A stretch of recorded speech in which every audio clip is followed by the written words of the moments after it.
And as Bunyan's in this prison, he starts to pray and ask God. He has all the challenges you would imagine he has. God, why? What are you doing? Who's going to take care of my family? He records in his autobiography, he says that every time his family came and visited him, his first wife passed away. He had a second wife, Elizabeth. We do know her name. We know quite a bit about her. And when he's first arrested, she's heavily pregnant.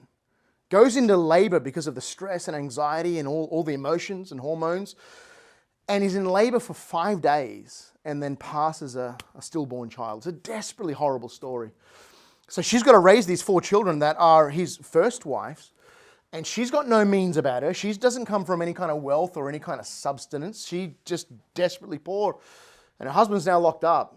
Now she shows some real character, some real stout. She was a godly woman.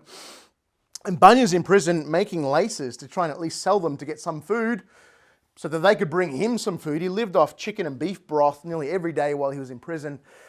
But he also starts to pray and ask God to help him feel useful. What can he do? And he realizes that in prison, there's not much you can do. But you can write. And this is where most people know the name of Bunyan. Most people don't know the name Bunyan because of his preaching prowess or because of the godly husband and the godly father that he was. When his family would come to the prison and his wife and children would visit, he actually would write this. He would say every time they visited and then left, it was as though someone was tearing the flesh off my bones.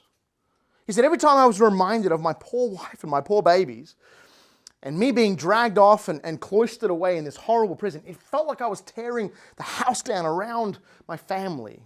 You can't imagine the pressure. There came a point where a magistrate visited him and said, Bunyan, we will let you go right now on one condition.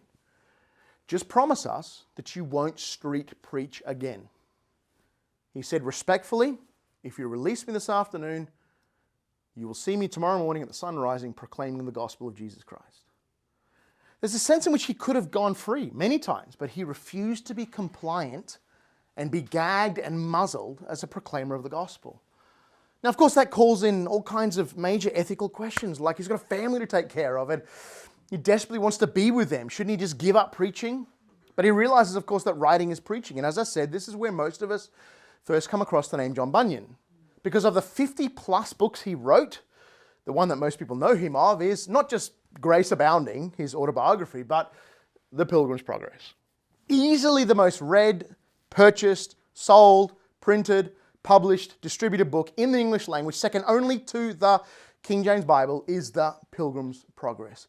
It's almost a fascinating note of history that in the English language, here we are in 2023, centuries after this curious 1600s of England, that still the 2 most well-read, distributed and published books in the English language are The Pilgrim's Progress and King James Bible. It's a curious note of history that those 2 names are elongated in their influence and in their prowess to charm the English-speaking world.